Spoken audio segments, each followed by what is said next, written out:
Welcome to Getting Rich Together. I'm your host, Syama Bunten. This show was born from my own journey. Coming out of a divorce, I reached out to 50 women to talk to them about money. 95% of them did not want to go there. That's when I realized we need spaces where wealth isn't hidden in silence, but shared in possibilities. Here, you'll meet women from all backgrounds, trailblazers, risk takers, visionaries, each expanding what wealth can look like. This is your place to be inspired, to discover new pathways, and to remember that we rise by building wealth together. Getting Rich Together is a Wealth Catalyst production. At Wealth Catalyst, we bring together education, networks, and great opportunities for women to build wealth and change the world. Now, on to today's show. I am here today with the delightful Dawn Dobras. Welcome to Getting Rich Together. It is such a privilege and an honor to be able to spend this time with you today. Thank you for having me. And I'm so excited to be on the podcast. I love what you're talking about. Yes, women, wealth, money, power. These are things that I feel like have been in your life and embodied through your career development and how you've shown up in the world. And I'm excited to hear more about your life story, your values, how things have changed for you, and really the impact that you're making on the world today. So let's dive in, Dawn. I'm so curious to know, as a young child, 5, 6 years old, maybe 7 or 8, what was little Dawn doing? Was she already in retail and thinking about her retail conglomerate and empire of a career? Or what was she doing? I mean, in all reality, I was just on a much smaller scale. I was the kid with the lemonade stand, and I wasn't satisfied with one lemonade stand. I would then put my sisters to work, and then I would have 2 lemonade stands. I was the Girl Scout cookie seller that didn't just do her blog, but canvassed the entire area and had to start selling everybody. I have always been super motivated by building and selling things. And it really, like, if you talk to my mom and dad, they would be laughing. They'd be like, oh yeah, Dawn was like always selling something, doing something. I was always the entrepreneurial one in the family. Sure. I love that. And so when you were selling lemonade stands and selling cookies, what was it that motivated you? What was the exciting part of retail at such a young age? You know, I actually don't know, like, what was that initial motivation? I can tell you that I'm a 3rd generation entrepreneur. So it was probably around the dinner table. My grandfather was an entrepreneur. My father was an entrepreneur. So I grew up in an environment where you were thinking about ideas and thinking about how to monetize, sell them, build things, make companies. So I think I through osmosis and the dining room table, I probably picked up on a lot of those cues. I also think I was an athlete, always super athletic. And it is not incidental. It's something like 80% of Fortune 500 CEOs, female CEOs, were college or high school athletes. So this idea of competing, of winning, of learning to build your power base, and thinking about strategy, it was built through athletics for me. So I think I got cues for the family table. I also was a competitive athlete. I still am. Actually, I still compete athletically. I love competing. So I think those 2 things probably nurtured this desire to build companies and make things big. It's really exciting. I feel like as a young woman, being competitive and sort of looking at performance and teamwork, it's a really interesting place to sort of center yourself. And it's exciting to hear. And I feel like I've seen this through my own experiences, just the amount of success that a lot of female competitive athletes have when it comes to not just building, consensus. It's almost very political, right? It's like, how do you build consensus, get everyone to rally around something, take your wins, take your losses, and maintain sort of a very even keel mindset and framework. So as you were going through high school and then moving into college, what was it like for you to take this sort of competitive sports look, this passion for retail and building business, obviously 2 dynamic combinations, and then you translated that and entered into college and ended up majoring in economics and art history? Obviously, one certainly appealing to this, competitive, how does the world work standpoint. but then art history, which to me feels really exciting and different. So how did your mindset sort of shift and change in those early years? So I'm very left brain, right brain, right? So I would say that those two majors represent both sides of something that you're looking at from a creative perspective and something that you're looking from a more analytical perspective. And perhaps not surprisingly, my entire career has been in the business side of creative industries. So, whether it was intentional or not, I was lucky enough to have parents that supported me, that said, go follow what gets you excited and go as you go through college. And I did. I get very jazzed about creative, interesting, visual, design-oriented businesses. And I'm really good at math. I like math and I like business and I like thinking that way. So those two honored both sides and certainly have been in my toolkit ever since. I mean, I'm not an art historian, but I certainly use everything about the visual analysis of things as well as my economics degree every single day when I either evaluate businesses, run businesses, or think creatively. So both sides of my brain. That's really amazing. And as you were deciding to pursue both of these degrees, it sounds like your family was very supportive. Were they also a family of big thinkers and entrepreneurial as you would turn out to be? Or what was their messaging to you as you were exploring these early things? Yeah. So I mentioned my dad is an entrepreneur. My mom and dad both set out very high standards from our very beginning. So three girls in the family. We were expected to bring home good grades. We were expected to win the track meet. We were expected to excel in all areas. I don't know if we have time to unpack all the reasons why that was, but I would call my parents fiercely independent. They're from the Midwest, but they were the little pod that left the Midwest and moved to Arizona. So all of my extended family is from the west side of Cleveland. But my parents packed me up when I was 6 weeks old and drove to Arizona, which, very independent and fiercely independent. So I think those things certainly resonate with the American West, but also I took with me to college. I went to the East Coast for college. I'd never visited the campus. I just showed up. Ended up being a walk-on onto the rowing team. So again, I grew up in Arizona. I ended up becoming the varsity captain, 4-year varsity athlete in rowing, which is a very East Coast thing. I just thought it sounded cool. And in all practicality, I wasn't fast enough to make the track team at Penn. But I think they gave us permission to explore and an expectation to do it well. So yeah, I try and do the same thing with my boys. I want them to be adventurous. I want them to take risks. I want them to do big things. I want them to do it well. So when you were finishing up university and looking at next steps and obviously thinking about where am I going to get a job? What's ahead of me?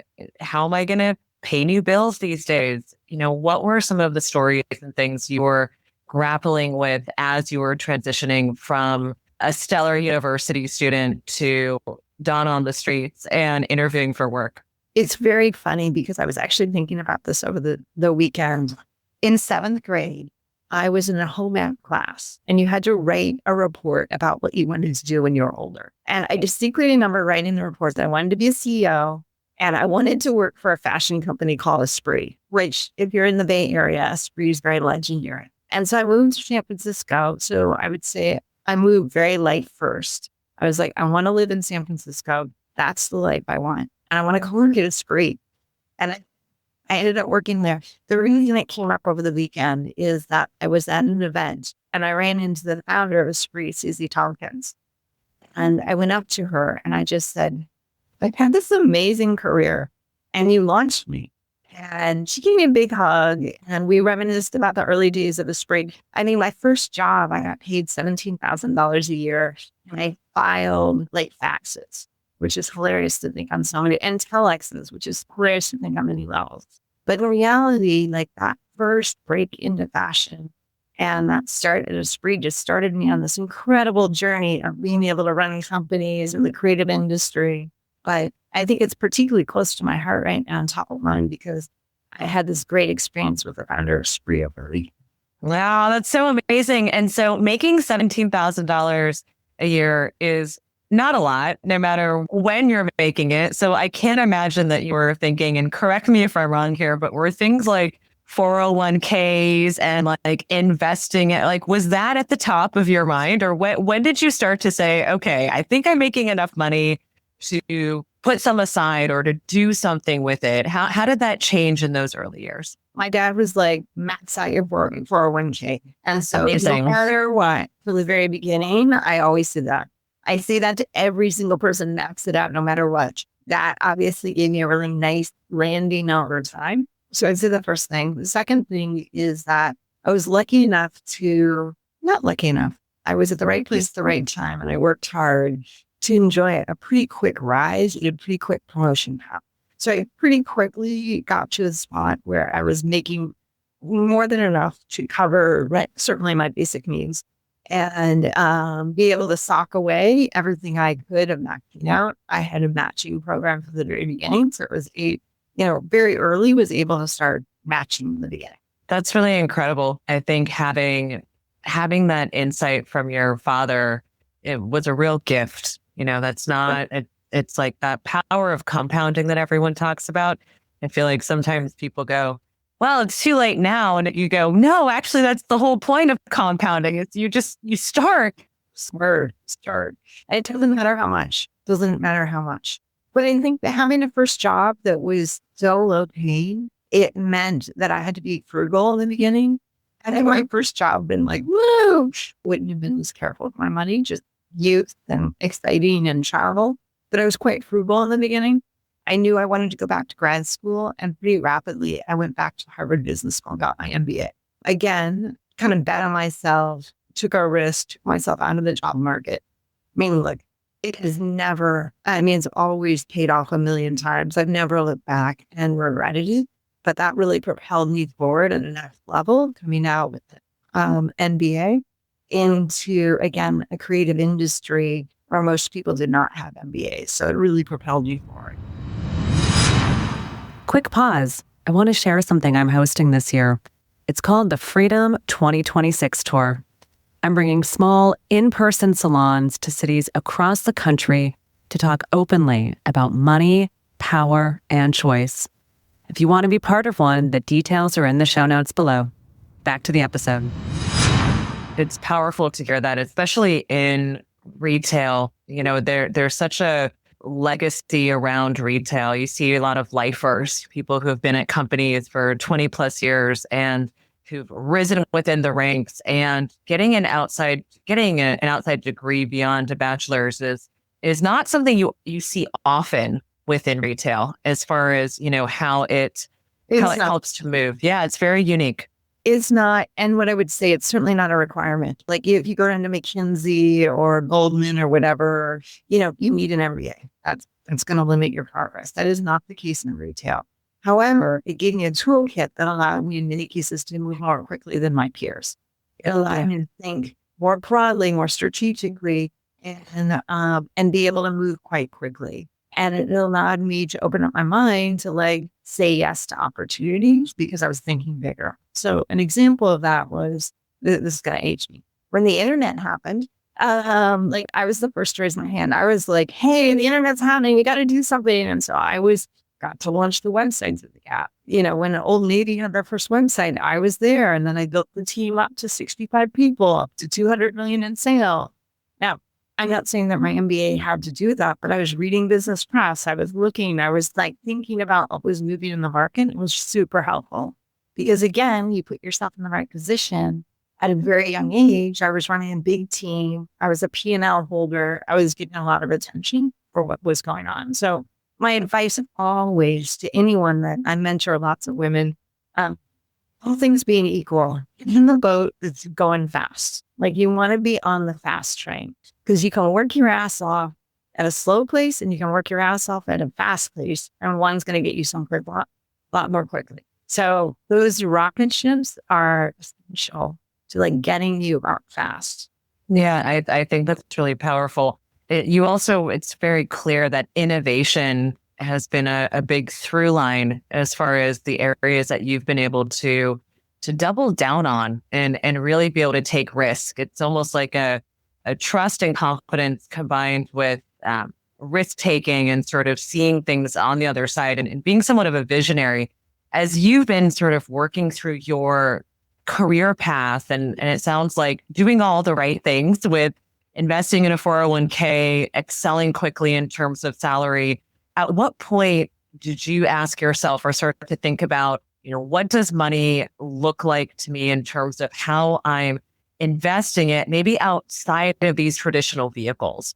Was it your first home that you purchased that was sort of a new kind of new side of investing, or were there other things? And when did that start to come to your top of mind, and how did you execute on that?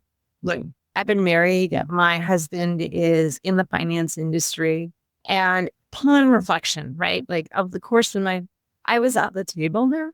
I was not driving the process, and I regret a little bit. Now, luckily that worked out well. We were both both contributing in the same way. We both have similar financial values. We both saved in the same way. So some of that is perhaps who I chose, and some of that's just accident and luck. But frankly, being a working mom, I'm a mom of 3 kids, being in a CEO role or running a division, I barely got through it.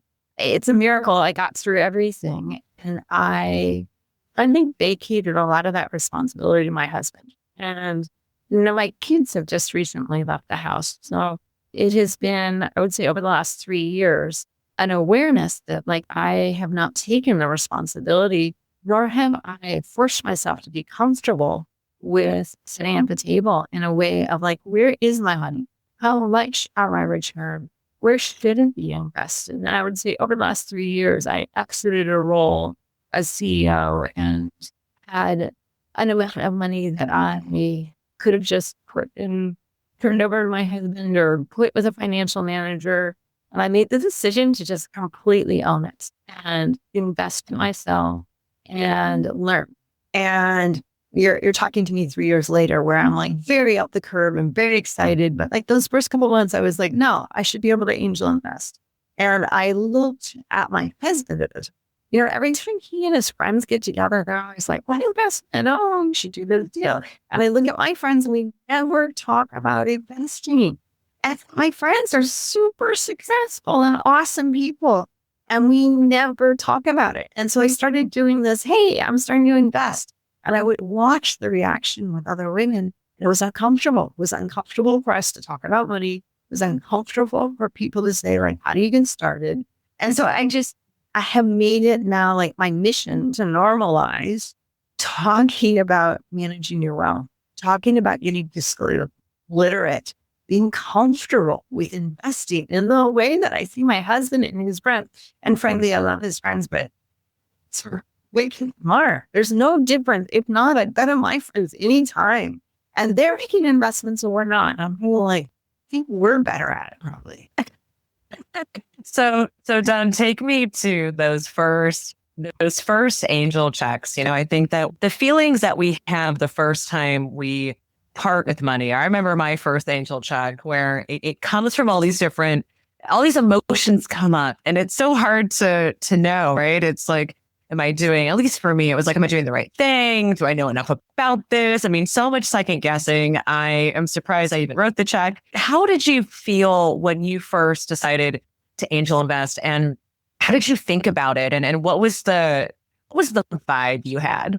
I was lucky that I had a very close partner, female partner that was you should be doing this, kind of my hype point. And fast forward, I'm giving you the club notes. She's now my investing partner in the fund that we're in. Margaret, I remember I just rolled out and I was I'm kind of angel venture curious. I don't know how to do this. And she's yeah, we're going to run it for show. She really helped me as a sounding board. So number one, finding other people that are curious. She'd been angel investing a little bit longer. Number two, I found an angel investing group that was awesome.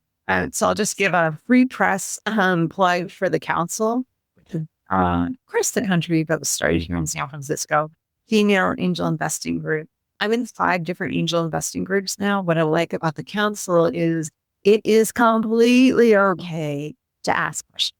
And I was like, what is SPV? What is this? Like, there's all these terms that I frankly, my view now is the patriarchy keeps saying so that people don't know what to do and don't get in the room.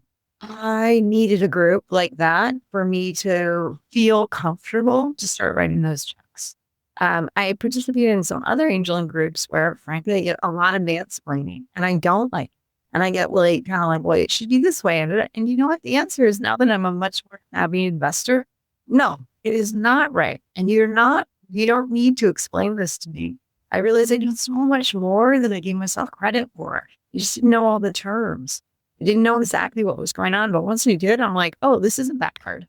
I mean, especially given your not only educational background, but also your just tremendous success as a CEO and a leader of business. I think it's very humanizing to hear like, hey, I too was nervous or didn't, know these things. And actually, I'm a real believer in this, which is we know more than we think and that people tell us. We know so much more. And then I've hired people, I've fired people, I've done countless board meetings, I've sold companies, I've been in bankrupt companies. Like, I know a lot of stuff. And guess what? I know way more than most of the other angels that are on the calls. I just didn't realize it. So for me, I had a hype woman. I joined an angel group where I had the ability to ask about terms. And, it could be on a smaller one or a bigger one, but that was super helpful. I would just, webinars, etc. But I started to build up my own angel portfolio, and now it's over 25 companies. And, for me, I invested 90% of those are female founders and 60% are diverse founders, right? I went where I think there's alpha, to use the investing word. Yeah, and people overlook smart, talented, gritty founders because of race or gender. There's an investing opportunity. And these are super capital efficient founders because they have less likelihood of raising big rounds. They're super gritty and they're more focused on profitability and business model because they have to. Those are good bets. I'll take them all day long. That's amazing. And as you look at these companies and sort of the trajectory of investing, have you found that within the span of, let's say, the first few and then now the last few that you've invested in, has it changed at all? Has the thesis shifted, and how so? Yeah. I mean, look, in the beginning, you lean into what you know really well. That's what I did. My first couple were very closely aligned with skill sets that I had built up over time. And so I have gotten more savvy, I would say, about the types of investments that may return. There's a difference between a great business, a lot of great businesses. There's great businesses out there all over that can. If you have a business that's $12 million annually and throws off $2 million of cash to you, that's a great business. It's not a venture capital business. And so I think I got much clearer about exits and returns as I got more into it. Valuations, timing, some of that you can read about it, but like as you get through the deals, there's an art and science to it. And I think I got more savvy about it now. That's really fascinating. And how do you think, as we are all looking at writing angel checks or looking at expanding our wealth and how we're investing, when you think about things like timings of exits or risk tolerance with respect to that, what are some of the key lessons, I guess, around that? There's a couple of things that I would just recommend. Number one, the type of investing that I like to do is early stage, pre-seed and seed. That's a 10-year horizon. So just like, this is not something that you're going to access, so you need to be really comfortable. I was, because I had pulled off capital that was comfortable playing in that realm, and I wanted to invest in companies at the very beginning. That's comfortable for everybody. I also, in part of my learning, became an LP in 3 different venture funds that were later stage. And those 3 venture funds, they're female VCs. They're fucking awesome, way within. I ended up doing due diligence for them. And I sat through their LP calls. And I really got into the learning about how they were evaluating deals. Didn't mean I always agreed with them. but I started to really get in there. And I think being an LP in a venture fund is a great way. And some funds have lower minimums, like there's some where you can get in 25 or at 50. It's a great way where you can like ride side saddle and really understand what's going on without you actually having to research due diligence the deal. What I have found as an angel investor is to be good is like anything, you need to put the time and attention to it. So as I got more interested in it, last year I saw over 1,000 deals. I invested in 8 of them. Like it's a full-time job. Yeah, I'm doing this. Now, I did with that with the intention that we were launching our own venture fund, but like I got real serious about it. So when I say like, I am totally gotten more sophisticated because I just seen so many deals. I can see so many valuations. I've seen the deal dynamics and how things work. I've also already had my first chill zone one where, you're going to invest and it's going to go to zero. So I had my first one on that. I kind of feel relieved. Like to have it another way. I'm like, okay, that one didn't work. What did that feel like, Dawn? It's just mostly sad for the founder. I still believe in what she was doing, but she couldn't raise the funding. And so that was a learning to me also, is to be super careful about. It was a great business with great founders, with good traction, but they weren't good at fundraising. And the reality is you need all of it. And so whether I like it or not, they need to be able to raise capital. And because I'm not big enough to write the whole.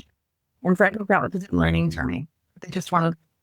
Yeah, those are all really illuminating points. Thank you. It's so interesting to see how as life changes and we evolve, our interest changes, we get smarter, more sophisticated, and really this timeline horizon, I think most people don't talk enough about, which is, many of these investments take time to mature if they are going to mature. It's not always such a quick realized return as I think many new investors would like for it to be.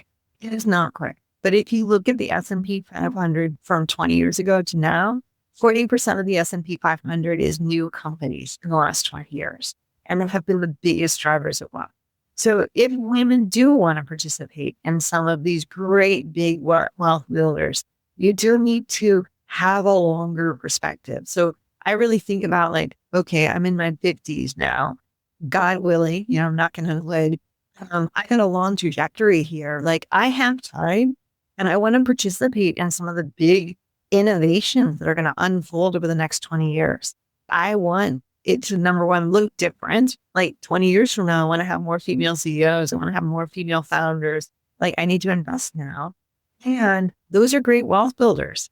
And I want to get in now for the future. I love that. That's so amazing. So Dawn, as we think about sort of all these amazing, incredible things you've been up to, you're also a mother, you're also a wife, you're a friend, you're a daughter, you carry all these different identities. I'd like to double click on Dawn, the mother who is imparting financial education and certainly leading by example to her kids. How have you been able to articulate and what are the money stories that you've been creating or sharing with your family? It's a good question. So I have 3 boys. They would say instead of financial literacy, the thing that they get crammed down their throat is feminism. I always say that I'm raising 3 awesome feminists. What I will practically say is I've been a working mom all the way through. Sometimes, certainly we can talk about mom guilt and what all that means, but practically, they always saw me working and bringing home and financially successful. My husband did too, but they see me as a super confident, successful person. And actually, remember this. At one point, I was in beach. I transitioned out of something, had to land in my next thing. I was actually probably driving the family crazy, organizing this. And Jacob, my oldest, went to my husband, was like, Jesus, Dad, just get mom a job. She's going to drive us all crazy. The point being is my kids expect me to work and they think that is a normal part of who I am and where I am. And so instead of a financial, this is how you invest, I think they see that my expectation is that you're productive and you're doing things. And it's less about gosh, I want you to make billions of dollars, but more that you need to be productive every day and you need to be working for it every day. So I think that that's a big lesson. We gave them an allowance for a very big early age. We expected chores in return. They always had summer jobs. I was a working mom. I needed them to be busy during the summer. Okay. We didn't pay for a lot of extra things. So they always had working jobs and they always worked. So no, is that financial literacy? No, but I know my kids will always work. I know they'll always have a job. I know they have the skill set to find one. And so I think that that's probably the biggest life lesson I've passed on. We've gotten credit cards. We've talked about credit. We've had financial conversations. But I think that if you ask them and you'd be like, oh, what did your parents say about finance? I think they'd be like, oh, you need to have a job. You need to work. That's a pretty good lesson. I mean, I think that That's what they take away from it. I think the appetite for work or the idea that you need to transact or put something into the world and make money. Sadly, I think there are a lot of young people who are wanting everything to sort of come to them rather than going out there and having the grit and being able to be proactive. So that is a lifelong skill set I think is extremely valuable. Since a good point too, because I've also seen me transition and work really hard to get a job. And so I think that's also another skill is that you don't just wait for it, you have to go get it. I have one in the workforce, another one about to head to the workforce, and another still in college. And I watch them and I watch the jobs they gravitate to. They are very focused on impact. They're very focused on purpose, but they're also very focused on working. So yeah, I feel pretty happy. I'm kind of curious to see how it all unfolds, but I don't worry. I know that they're very self-sufficient. Amazing. And one of the things that I love the most about money is certainly, not just making it, earning it, or having it, but also what we like to do with it. And so certainly investing and putting money into founders and businesses we believe in is one mutual thing that we share. But what are some of the other ways in which you spend your money that brings you joy? What are the things that you value that your money is well spent on in your eyes? Well, the reality is that money is security, it's power, it's safety, right? I think that there's sometimes a lot of dialogue that just like money has a bad connotation, but really, frankly, for women, it has a great connotation because it means that women are more likely to live longer in worse health with less money, right? Like if you think about what happened over the last 40 years, women's life expectancy is skyrocketing. Now, that means you need enough money to last. You can't rely on somebody else to take care of you. So I do want to really emphasize money is actually super important and powerful and required for women, and we don't talk about it. When I think about power, I also think about the types of things that we spend our money. And we have a really good example between Jeff Bezos and McKinsey. And how they're choosing to spend their money. Both of them are billionaires. One is buying big boats. The other is underwriting women, historically black colleges, education. She's using her power in a way that is so incredible. And it has nothing to do with rocket ships or big boats. So there's a second part of it, not just your financial security as well. It's also the power in which you can change the world. And it is just proven time and time again that women do more with their money in a better way than men do.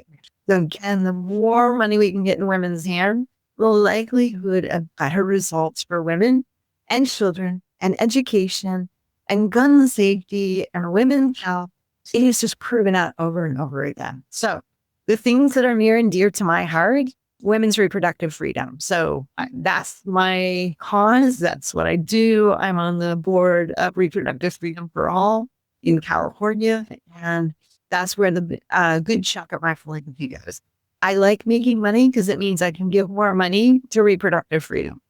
I serve on a grant-making nonprofit board for early childhood education. Education has been a game changer for me. I see that for others. I'm a big supporter of getting good education early on because I think it sets you up well. I served on boards and made donations around early childhood childcare.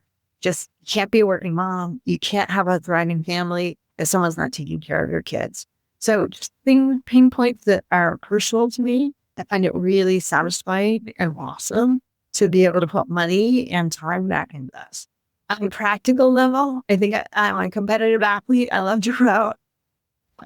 I love to have the time and flexibility to send all of my athletic competitions and travel. Where are some of the places that your athletic competitions have taken you? What have been some of your most favorite experiences? Where I got to row in Henley, which for non-rowers, it's like the Kentucky Derby or the Boston. I don't know. It's an international race that's been around for many years. And when I was in college, women weren't allowed to compete. So I went back to Royal Henley last year, which is as British as you get. And you wear a hat and you wear a dress and you have tea time. And it's been going on. It's very, very competitive. Women do race there now. And I went back and I rode Masters Henley. So just like pretty epic to go back and do that and compete with all these international, really awesome athletes. And I'm pretty happy I have the capital to go do things like that. Oh, and also, I mean, just the desire and strength wow, Dawn, that is so amazing. I think you're such a rock star and it's so great. When you are thinking about legacy, obviously you've made some pretty clear indicators as to the things that are important to you and putting your capital to work and leaving something behind that I think will far outlast our time on this planet. As you sit back and look at your life, let's say at 105 years old, and think about the body of work that you've left or you're leaving on this planet, what are some of the things that you're most excited to leave behind? I think about this a lot because I think we have a choice with every minute we have in the day. And where I choose to spend the majority of my time now is really helping other women be successful. I do that through investing in them. I mentor tons of people. I meet with lots of them. I do whatever I can to support other women. 91% of venture capital check writers are men. 2% of funding goes to female founders. 0.2% goes to female African-American or Latina founders. So it's not just a little bit of work we have a lot. And so if I can help people change that, great. If I can be part of the change, great. If I can inspire others by what I'm doing, great. I'm just kind of the more I can help other people harness their power and energy, the more we can do it. Because we all have to inspire others. So I spend a lot of time with high schoolers, with college students. I'm an entrepreneur in residence at Harvard Business School, and I work with tons of female founders there. I really try. So I respond to almost every LinkedIn cold call that I can. If it's well written, I can be of help. I really try and give back to the other people that have positive energy. So I hope that when I'm 105, there's a lot of people that say, wow, that's really helpful. Thank you for your help. That would be my greatest pleasure, is to have a lot of people say thank you. Dawn, I feel like you have your impact, your butterfly effect, I think is already quite far reaching. And I think the impact you've already made, should you look into that mirror, the reflection would be quite expansive, because there's a lot to be said for even cheering someone on or that email or that text message, or certainly even just being an example or an expander out there of what life can look like. Living your life authentically to who you are and doubling down on your values gives other women permission to do the same and say, I can create and do have whatever the heck it is, right? Honestly, I'm beneficiaries of women that I see ahead of me. So look, I look up and I try and bring more.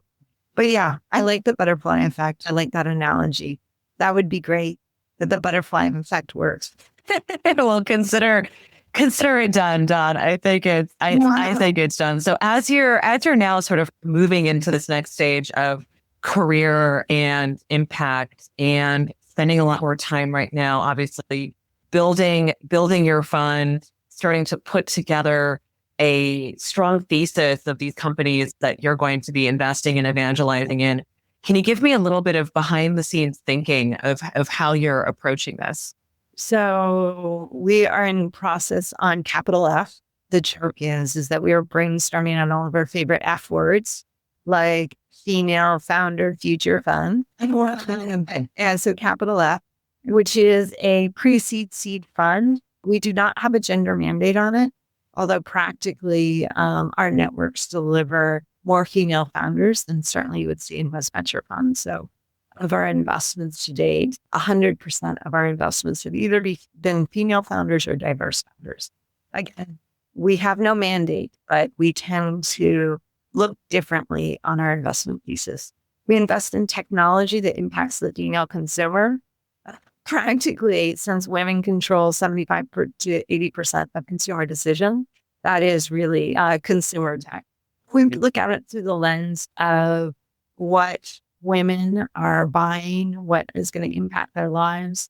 We invested in HeyJane, which is the leading provider of abortion pills and telehealth for 20-year-olds. We invested in Umbrella, which is the Uber of childcare, which is childcare on demand, where you can book by the hour, you can book by the month, you can book by the year, which is out of LA. We're investing in things that we feel like other investors might overlook. We invest very early, at the earliest stages, sometimes the founder's very first check. And we build the company until they can get bigger in rounds. They can hire a head of HR or they can hire an independent board member. We're there for them. We really are trying to push them up and help them be through. Well, you're doing so much for others. How can we, the audience, support your endeavors and your mission? I was going to say vote, support the causes that matter, reproductive freedom, and please forward. Gosh, we're all so lucky to be here right now where we are. And yeah, there's a lot of things we need to fix, but my hunch is that anyone listening to this podcast has a lot of talents and gifts that they can play it forward. So that would be the best thing to get the butterfly wing thing going on a bigger bucket. Dawn, you're an incredible woman. Thank you for your spirit and your mind. And for, I imagine, the hundreds, if not thousands of women you've already impacted along your journey, both your career journey, how you've been a leader and shown up in the world, and then now certainly the companies that you are investing in. And sometimes I think it's not even the investment, though the investment helps, but it's also the mentorship, the honesty, the feedback, the things that sometimes folks are not willing to give, right? Sometimes writing a check, it's like, oh, I'm going to write this check, but investing your time and energy and resources is also really incredible. And thank you for sharing with us all the ways in which you've done that. It's been an absolute gift to have you today. Thank you. And I was just going to be hype woman right back. I wish that I had been paying more attention to this all along. So I'm glad that you're talking about this. This is important for women. It's important for our power dynamics, for our safety and our health.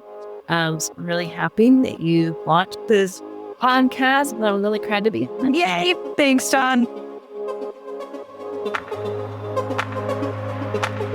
Thanks for tuning in to this episode of Getting Rich Together. My hope is that you leave every episode feeling more inspired, more powerful, and more connected.